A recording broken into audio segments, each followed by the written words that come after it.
Knowing that deaths are a lagging indicator, it's all the more concerning that even before winter, we are already seeing the consequences of significantly rising case rates and hospitalizations across the state.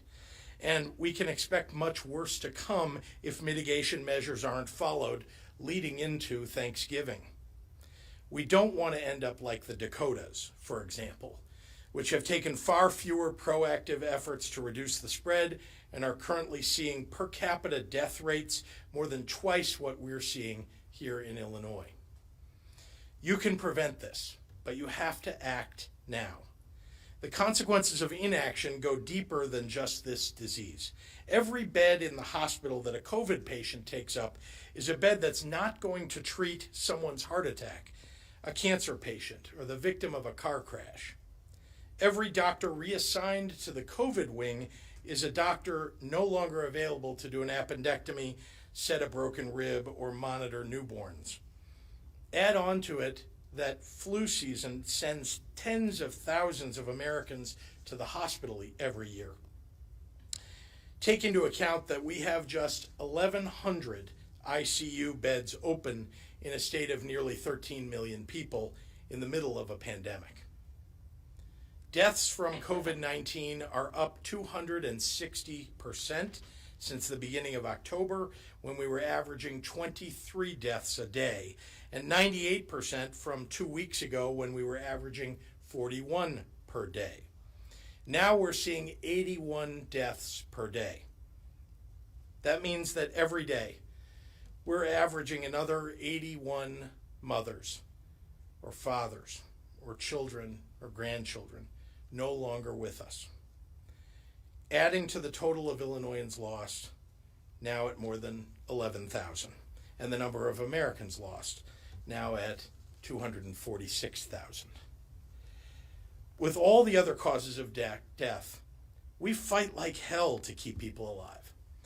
When the number of people dying in car accidents was much higher, we decided to require seatbelts and increase the penalties for those charged with the most horribly negligent crimes like drunk driving with vehicular manslaughter.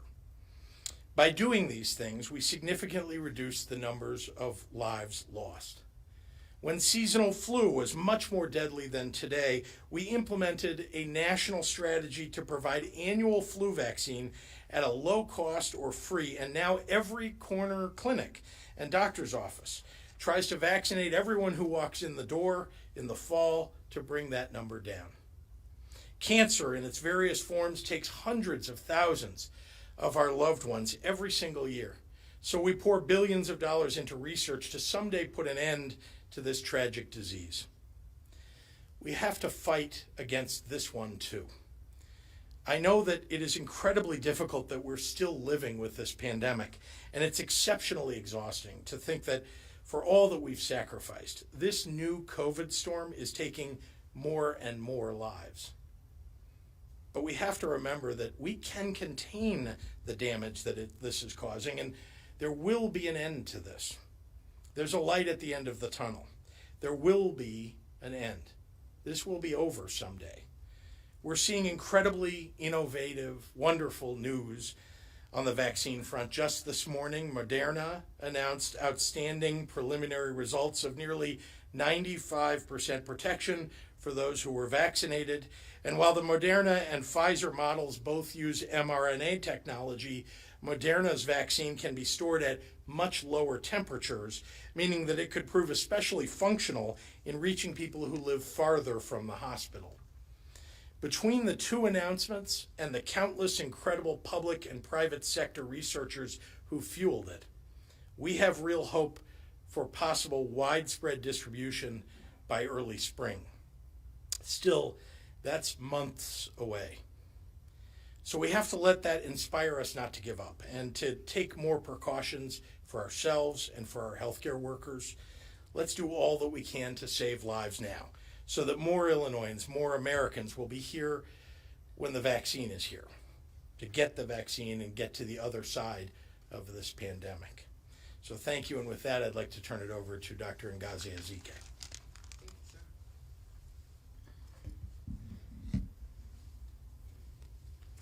Thank you and good afternoon.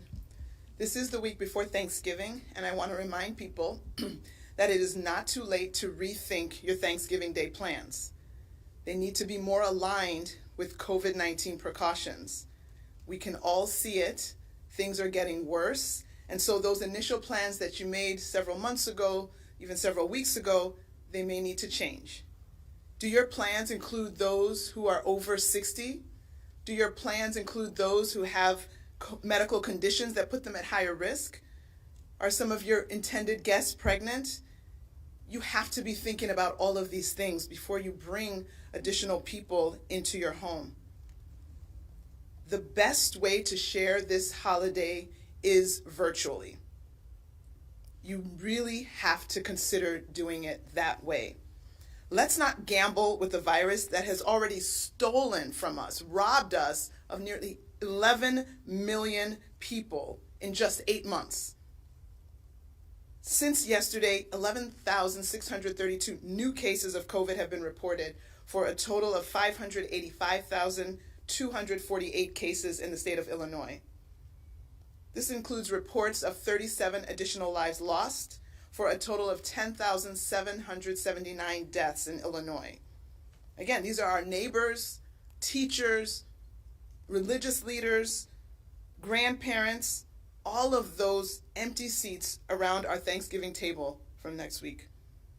5,581 people were reported to be in the hospital overnight with COVID-19, and of those, 1,144 patients were in the ICU and 514 were on ventilators. In the last 24 hours, more than 90,000 tests have been reported for more than 9.1 million tests in Illinois. Everyone's going to tell you the same thing. Our hospitals are on their way to being overwhelmed. Our doctors, nurses, and healthcare workers are already being stretched beyond their limits. I don't know how else to express the importance of personal responsibility. It is each individual's action, my actions, your actions, all of our actions that will dictate our path forward. Don't see it as you're watching this movie and you're sitting back in your chair trying to figure out how the story ends. You are in the movie. You're one of the actors. You're also one of the directors. You get to determine how this show, how this movie plays out. Please write the lines so that it involves people wearing their masks and avoiding situations that promote the spread of this virus. Let's write a script and act out a script that will get us to the end of this pandemic sooner rather than later. We want to see less cases, less hospitalizations, less deaths. We can do that. We can wash our hands, we can wear our masks, we can forego some of these events, even these holiday events. And I won't say forego, we'll celebrate them. Let's celebrate them virtually. You can cook, people who love to cook the food and leave it at the doorstep for people to pick it up so they can still enjoy your culinary expertise. But we have to reverse the course that we're currently on. We are in for a rough ride for the next 3 months or so. Just how bumpy it really gets depends on each of us. Let's hang in there together and be all in for Illinois. Thank you. Buenas tardes. Con solo una semana hasta el Día de Acciones de Gracias, hay tiempo para repensar los planes. Deben de poner precauciones contra COVID-19 en sus planes. Todos podemos ver que las casas están empeorando. Nuestros planes iniciales tienen que cambiar para no infectar a nuestra familia. Pido a la gente de Illinois que consideran no juntarse con familia que no vive en su casa durante los días festivos. No debemos apostar contra un virus que ya se ha cobrado casi 11,000 vidas solo en 8 meses.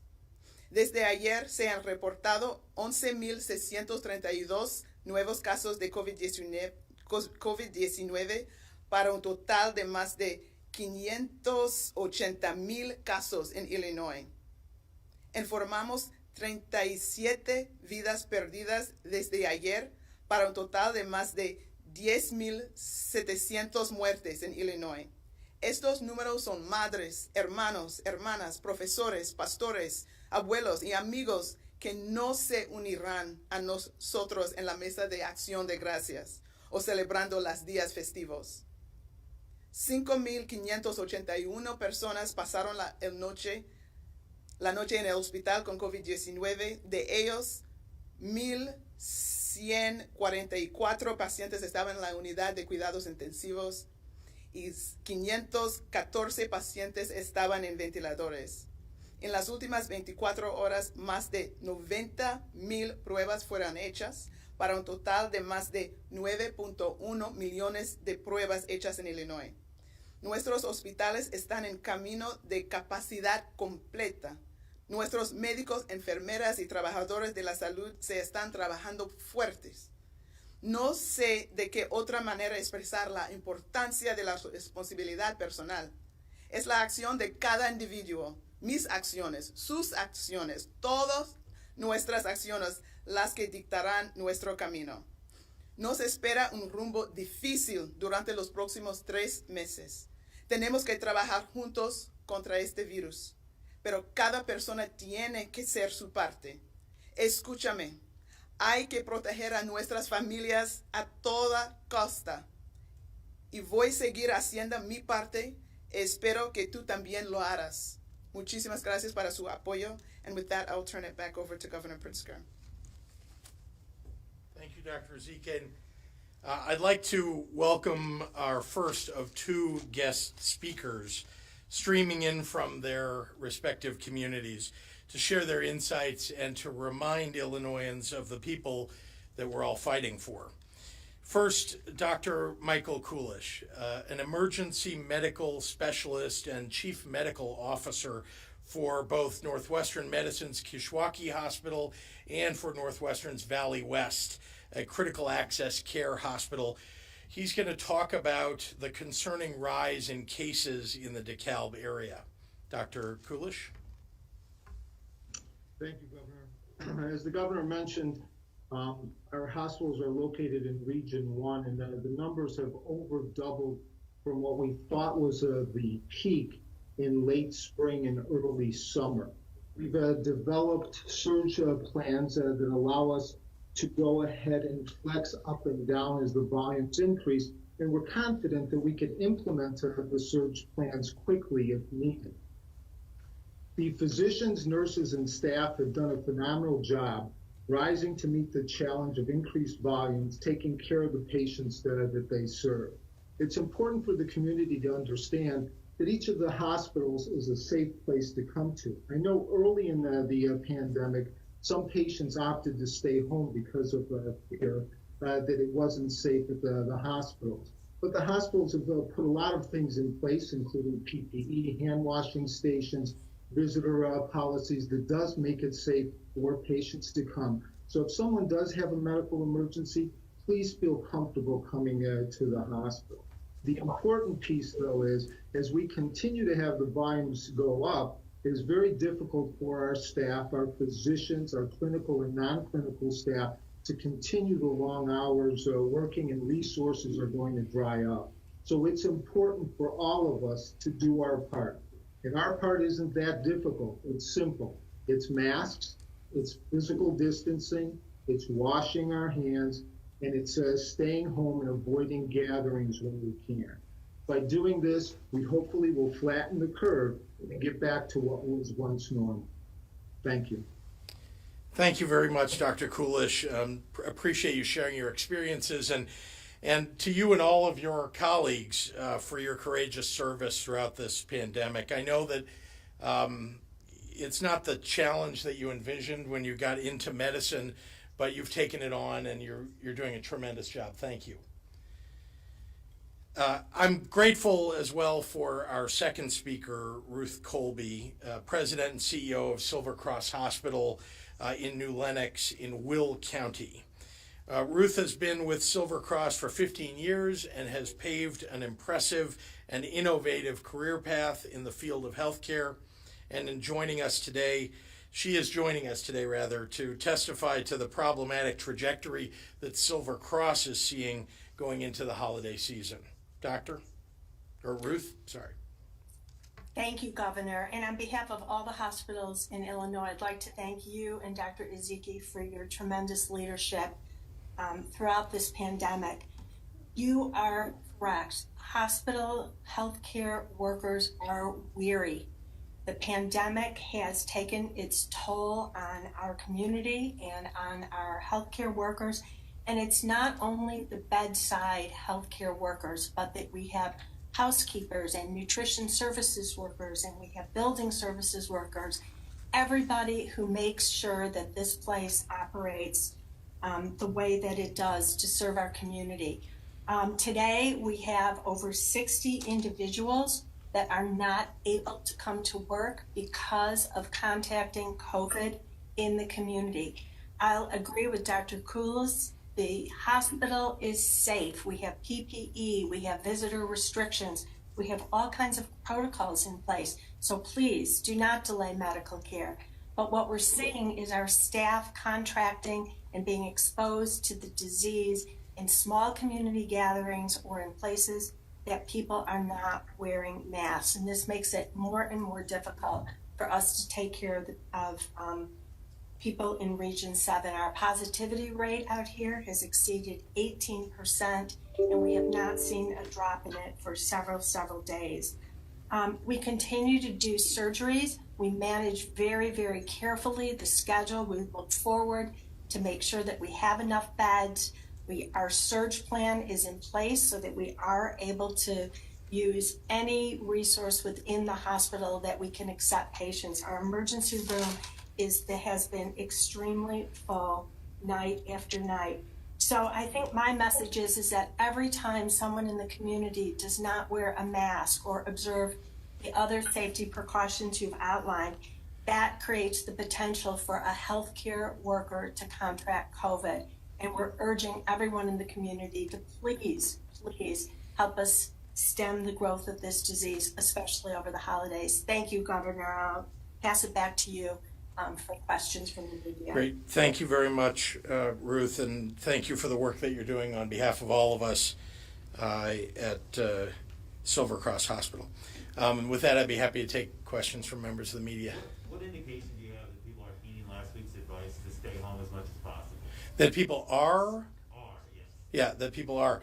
Well, I'm not taking surveys, if that's what you're asking. I mean, we're encouraging everybody to follow the mitigations. And so right now, I'm taking some glimmer of hope in the idea that that the cases that we've seen have seemed to flatten for a few days. It's not determinative. We look at everything on a 1 week, 7-day rolling average.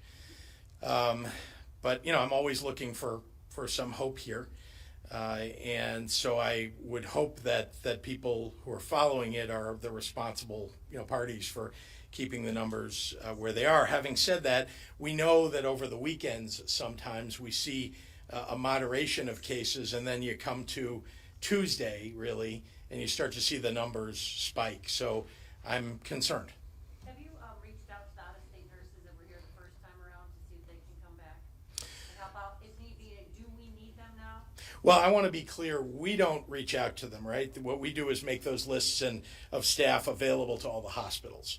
And then we encourage them to use them as they need to contact them. What the hospitals are hearing, though, is what I was repeating to you, which is that because Wisconsin is in such bad shape, because Iowa's in such bad shape, because Missouri's in such bad shape in their hospitals, that they've been hiring those people as they've been worse than we are.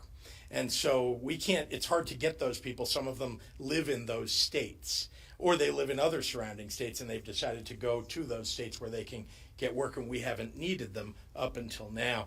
So, we have certainly available some retired personnel who have volunteered themselves to come back in. We're allowed them to be relicensed to come back into the healthcare industry, but we're competing, as always, with the other states, particularly now. Could you give us any more insight into the vaccine rollout? Last week, the governor of Indiana mentioned there are 5 hospitals in Indiana that are part of a pilot. Mm-hmm. Do we know what hospitals are part of a pilot here in Illinois? So let me just back up a second and explain that that because there will be multiple vaccines, each vaccine will likely be, using the word piloted, at a number of hospitals. It depends upon, for example, the cold storage Pfizer vaccine. And by the way, we're all assuming that they're all going to pass the next phase, which I'm very hopeful of. But assuming they do, only certain hospitals can really manage the 95 below zero vaccine, and others less capable of doing that.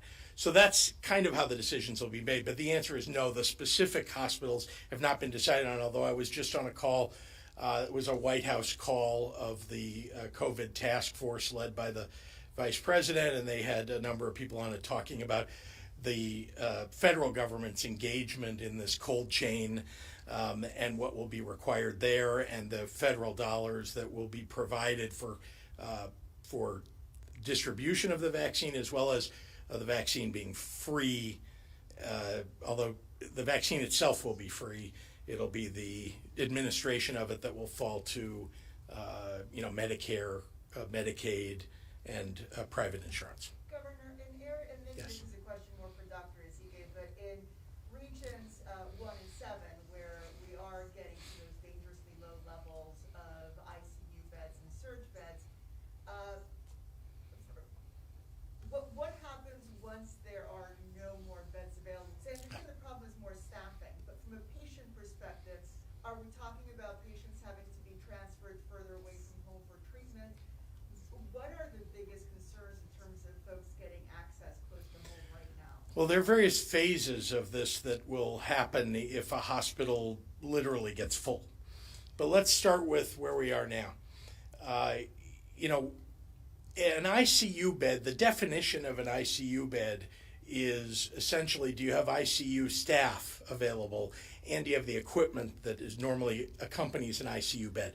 It doesn't mean that there's 6 ICU beds in a hallway of a hospital, in one section of a hospital, and then that's it.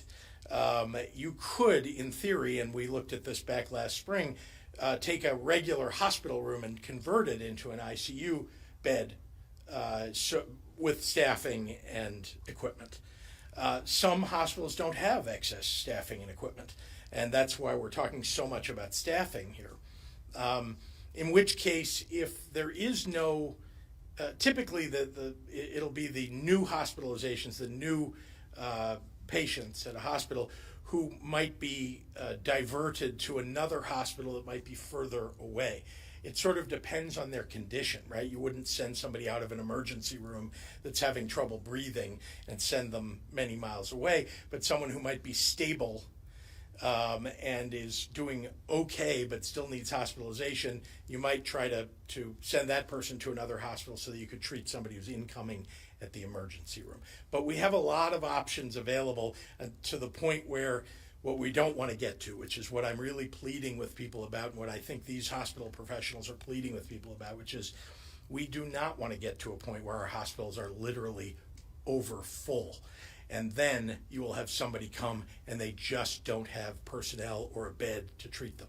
Are we at that point yet of looking to reopen some field hospitals like the Silver Field? We're always, as I've told you before, we have an alternate care site that we've kept sort of warm, available.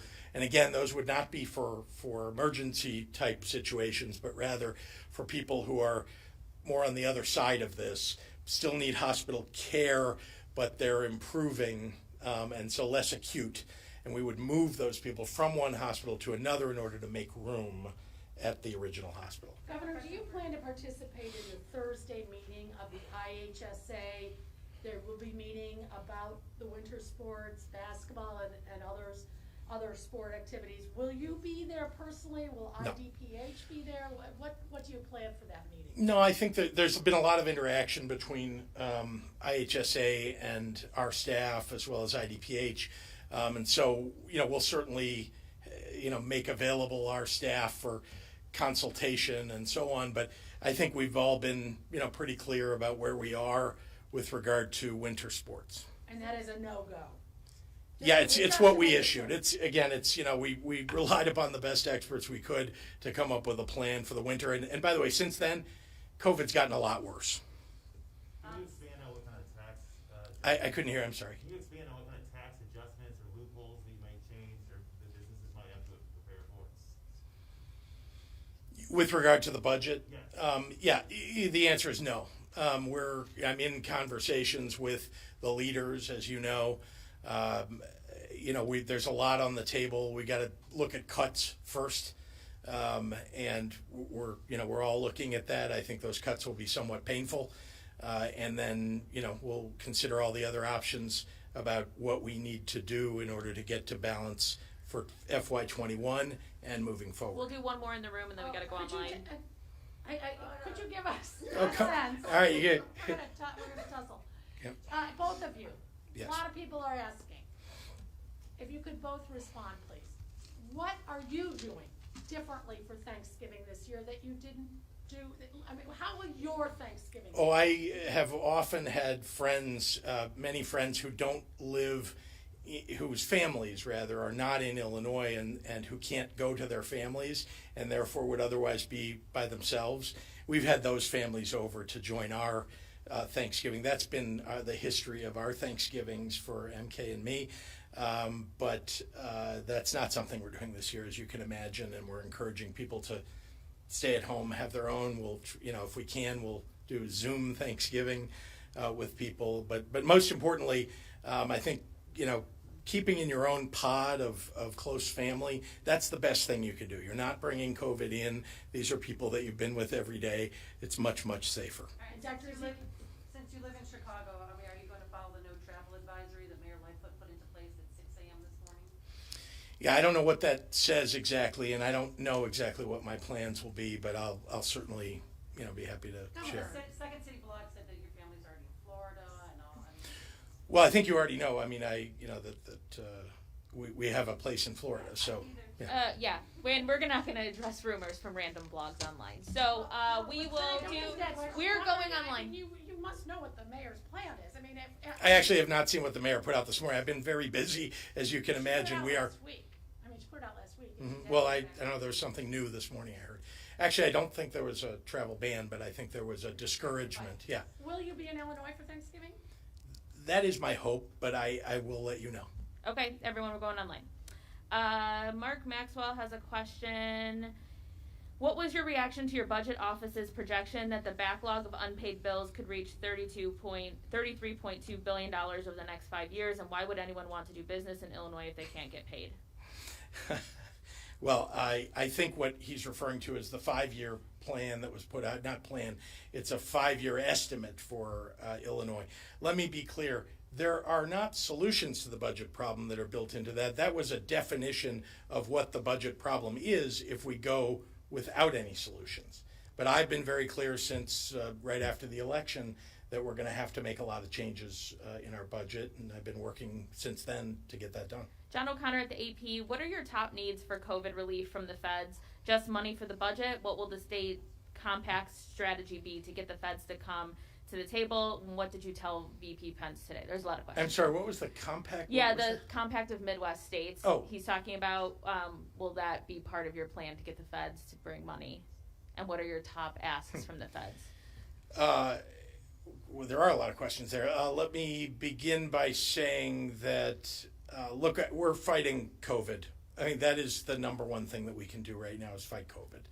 So every resource that we can for testing, for tracing, for dealing with hospital personnel. I would like a national strategy faster than probably one will happen. I'm hoping January 20th. One will be forthcoming from the new administration. I'm sure that it will be, actually. So that is something I'm looking for from the federal government, probably the most important thing. Certainly support for local governments across Illinois as well as state government. Not to mention every state in the United States and every city really is suffering from a failure of revenues because of COVID-19. The federal government is really the only resource that we all have to turn to. Since they've helped big corporations along the way, and I think we all believe that we want to save both jobs and the services that we're all providing for the public, that would be the second thing, and very important. And yes, I have been in contact with the federal, congressional leaders, not just in Illinois, but the Speaker of the House and the Senate Minority Leader, as well as a few others, to encourage, moving forward as quickly as possible with a stimulus plan that would include local and state governments. Hannah at NPR, Governor, are you open to expanding the sales tax base? What services would you identify for a possible service tax? All I can say is we are starting here with cuts. That is really the way that we need to start. We'll start to talk about other things when we get there, but right now it is very important that there's some agreement across the board, and right now there isn't necessarily agreement across the board, but we're trying to work on that with the leaders and other budgeteers. Matt Roy at WICS, the IFT is calling on ISB and you to close all school buildings and have all schooling be remote for the foreseeable future due to the COVID surge. Is this something you will consider? What is your response? We're always thinking about our school children and the parents and the teachers, and it's right now not something that we're doing, but I will say that what we've made sure is to set parameters that are safe for schools. We need schools to follow those parameters. Most are. I think we've got more than 60% of school children in Illinois who are currently remote learning, and about 30% that are doing some form of hybrid learning in school and out. And it's not ideal by any means, but we have a COVID storm that's hitting, and I think the school districts are doing the best they can. Rachel Hinton at the Sun-Times, did you attend Pence's video conference for governors today? If so, what happened during that meeting?